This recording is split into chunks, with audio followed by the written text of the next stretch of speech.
5 వ్యక్తులకు భారతరత్న పురస్కారాలు లభించాయి. ఒకే సంవత్సరంలో 5 పురస్కారాలు రావడం చాలా గర్వించదగ్గ విషయం. బీహార్ మాజీ ముఖ్యమంత్రి కర్పూరీ ఠాకూర్, మాజీ ఉప ప్రధానమంత్రి లాల్ కృష్ణ అద్వానీ, భారత మాజీ ప్రధానమంత్రి పివి నరసింహ, భారత మాజీ ప్రధానమంత్రి చౌదరి చరణ్ సింగ్, వ్యవసాయ శాస్త్రవేత్త మంకొంబు సాంబశివన్ స్వామినాథన్ కు ఈ సంవత్సరం భారత రత్న పురస్కారాలు లభించాయి.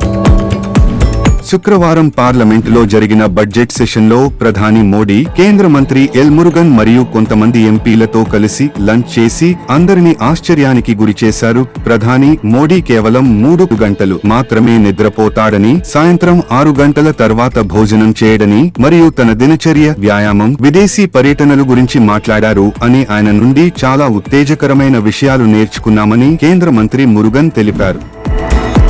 నాగోబా మహాజాతర ప్రారంభమైంది. ఆదిలాబాద్ జిల్లా ఇంద్రవెల్లి మండలం కెస్లాపూర్లో నాగోబాకు మెస్రం వంశీయులు శుక్రవారం అర్ధరాత్రి మహాపూజలు చేసి జాతరను ప్రారంభించారు. మెస్రం వంశీయులతో పాటు ఆదివాసీ గిరిజన భక్తజనంతో నాగోబా ఆలయం కిక్కిరిసిపోయింది. అర్ధరాత్రి వరకు సంప్రదాయ ప్రత్యేక పూజలు చేశారు.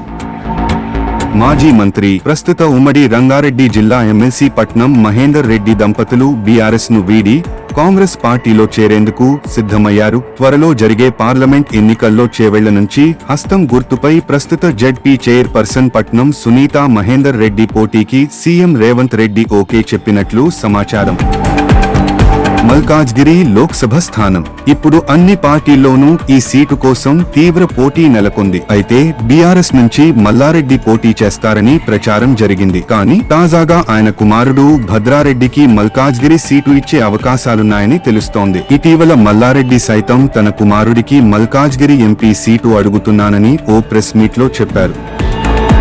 త్వరలో కాంగ్రెస్ లోకి 20 మంది బీఆర్ఎస్ ఎమ్మెల్యేలు వస్తారంటూ ఆ పార్టీ సీనియర్ నేత జగ్గారెడ్డి హాట్ కామెంట్స్ చేశారు.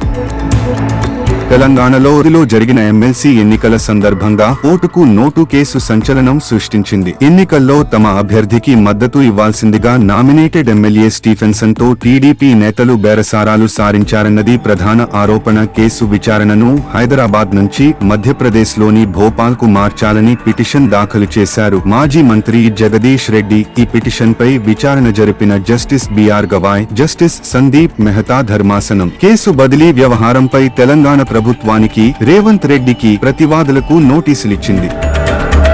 తెలంగాణలో గతేడాదిలో నిర్వహించిన గ్రూప్ 4 పరీక్షలకు సంబంధించి ఫలితాలను విడుదల చేశారు. శుక్రవారం తెలంగాణ రాష్ట్ర పబ్లిక్ సర్వీస్ కమిషన్ రిజల్ట్స్ ను విడుదల చేసింది. అభ్యర్థులు టీఎస్పీఎస్సీ అధికారిక వెబ్సైట్ లో ర్యాంకులు చూసుకోవచ్చని అధికారులు తెలిపారు. సర్టిఫికేట్ వెరిఫికేషన్ కు ఎంపికైన వారి వివరాలు త్వరలో వెల్లడిస్తామని టీఎస్పీఎస్సీ తెలిపింది. తెలంగాణలోని గ్రూప్ అభ్యర్థులకు ముఖ్యమంత్రి రేవంత్ రెడ్డి గుడ్ న్యూస్ చెప్పారు. 46 ఏళ్ల వరకు ఉద్యోగాలకు దరఖాస్తు చేసుకునే విధంగా వయోపరిమితి సడలింపు ఇచ్చి అందరికీ అవకాశం కల్పిస్తామని అసెంబ్లీ సాక్షిగా హామీ ఇచ్చారు. వయోపరిమితిని 46 ఏళ్లకు పెంచి త్వరలోనే టీఎస్పీఎస్సీ గ్రూప్ నిర్వహిస్తామని శాసనసభలో ప్రకటించారు.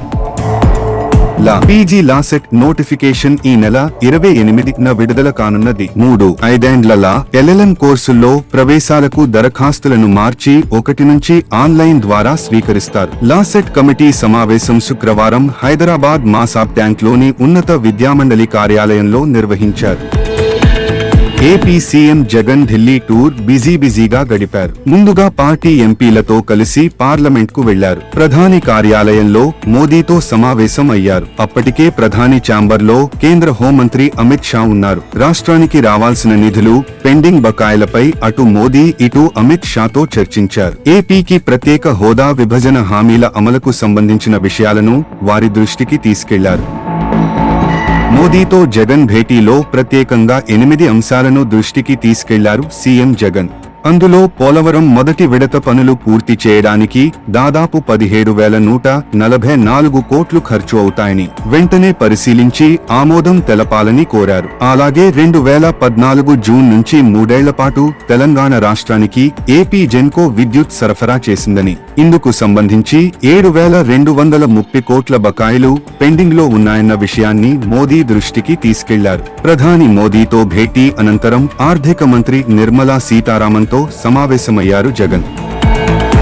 మాజీ ప్రధాని, తెలుగు బిడ్డ పివి నరసింహారావుకు కేంద్ర ప్రభుత్వం భారతరత్న ప్రకటించడం తెలుగు ప్రజలందరికీ గర్వకారణమని టీడీపీ అధినేత చంద్రబాబు నాయుడు అన్నారు. Amaravati inner ring road master plan alignment కు సంబంధించిన కేసులో మాజీ ముఖ్యమంత్రి చంద్రబాబు నాయుడు తదితరులపై Andhra Pradesh crime investigation department AP CID ఫిబ్రవరి 8న ట్రయల్ కోర్టులో ఛార్జిషీట్ దాఖలు చేసింది. ఇండియాలో మోస్ట్ వాంటెడ్ మావోయిస్టుల్లో ఒకరైన దీపక్ రావును కొద్ది నెలల క్రితం పోలీసులు అరెస్టు చేశారు. మావోయిస్టు సెంట్రల్ కమిటీ సభ్యుడు దీపక్ రావు ఇచ్చిన సమాచారంతో హైదరాబాద్లో ఎన్ఐఏ సోదాలు నిర్వహించింది. హిమాయత్ నగర్, నారాయణగూడ, ఎల్బీ నగర్ ఇలా మొత్తం 3 చోట్ల ఏకకాలంలో ఎన్ఐఏ అధికారులు దాడులు చేశారు. ఈ సోదాల్లో విప్లవ రచయితల సంఘం నేత వరవరరావు అల్లుడు, వీక్షణం పత్రిక ఎడిటర్ వేణుగోపాల్ తో పాటు రవి శర్మ అనే మరో వ్యక్తి ఇంట్లో ఎన్ఐఏ అధికారులు 5 గంటల పాటు తనిఖీలు నిర్వహించారు. ప్రస్తుతం ఉన్న ఓటీటీ ప్రపంచంలో సినిమాలు మాత్రమే కాకుండా వెబ్ సిరీస్లకు సైతం క్రేజ్ పెరిగింది. స్టార్ హీరోలు సైతం వెబ్ సిరీస్ లో నటించారు. ఇక బడా నిర్మాణ సంస్థలు సైతం వెబ్ సిరీస్ లను రూపొందించడంతో ఓటీటీ మార్కెట్ ఓ రేంజ్ లో విస్తరించింది. ఈ నేపథ్యంలో తాజాగా ఇంట్రెస్టింగ్ వార్త వైరల్ అవుతోంది. మెగాస్టార్ చిరంజీవి ఓటీటీలోకి ఎంట్రీ ఇస్తున్నట్లు తెలుస్తోంది. ప్రముఖ ఓటీటీ దిగ్గజం నెట్ఫ్లిక్స్ చిరంజీవి లీడ్ రోల్లో వెబ్ సిరీస్ ను తెరకెక్కించనున్నారని సమాచారం. మెగాస్టార్ చిరంజీవికి ఇటీవలే కేంద్ర ప్రభుత్వం గౌరవ పురస్కారమైన పద్మవిభూషణ్ ను ప్రకటించిన విషయం తెలిసిందే. గతంలో పద్మభూషణ్ పురస్కారం అందుకున్న చిరు ఇప్పుడు పద్మవిభూషణ్ కు ఎంపికయ్యారు. చాలా మంది సినీ ప్రముఖులు, రాజకీయ ప్రముఖులు ఆయనను కలిసి అభినందించారు. తాజాగా రాష్ట్ర గవర్నర్ తమిళిసైను సతీసమేతంగా కలిశారు చిరంజీవి. పద్మవిభూషణ్ ను ఎంపికైన సందర్భంగా మెగాస్టార్ ను అభినందించారు గవర్నర్.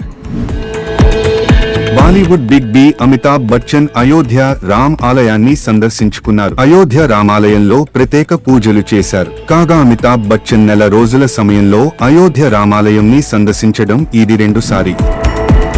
బాలీవుడ్ సమాచారం ప్రకారం రకుల్, జాకీ భగ్నాని పెళ్లి ఫిబ్రవరి 22న జరగబోతున్నట్టు తెలుస్తుంది. గోవాలో ఈ జంట డెస్టినేషన్ వెడ్డింగ్ చేసుకోబోతున్నారు. కేవలం ఫ్యామిలీ, పలువురు సన్నిహితుల మధ్య ఈ పెళ్లి వేడుకలు జరిపి అనంతరం ముంబైలో గ్రాండ్ గా రిసెప్షన్ పార్టీ ఏర్పాటు చేసి బాలీవుడ్ అందర్నీ పిలుస్తారని సమాచారం. అయితే పెళ్లిపై అధికారికంగా రకుల్ ప్రీత్, జాకీ భగ్నాన్ ఇంకా స్పందించలేదు. యువ ఫుట్బాల్ ప్లేయర్స్ కల సాకారం చేస్తున్న ఇండియా ఫుట్బాల్ ఖేలో ఇంక్రమం ద్వారా గ్రామాల్లో ఉన్న ఔత్సాహిక క్రీడాకారులను వెలికి తీస్తున్నారు. గ్రామాల్లో నుంచి ప్రొఫెషనల్ ఫుట్బాల్ ప్లేయర్స్ ను ఎంపిక చేయడమే ఈ కార్యక్రమం ముఖ్య ఉద్దేశం. ఈ టోర్నీలో సత్తా చాటిన వర్ధమాన ఫుట్బాల్ క్రీడాకారులను అగ్రశ్రేణి భారతీయ క్లబ్లకు ఐఎస్ఎల్ అండ్ లీగ్ అలాగే యునైటెడ్ స్టేట్స్ లోని అంతర్జాతీయ అకాడమీలు, విశ్వవిద్యాలయాలకు పంపించి మరింత శిక్షణ ఇప్పిస్తారు. ఈ క్రమంలోనే ఫిబ్రవరి 4వ తేదీన అహ్మదాబాద్ లోని ఈకే ఎరీనాలో జరిగే గ్రాండ్ ఫినాలేలో పాల్గొనేందుకు 150 మంది ప్రతిభాంతులైన ఫుట్బాల్ క్రీడాకారులు షార్ట్ లిస్ట్ అయ్యారు.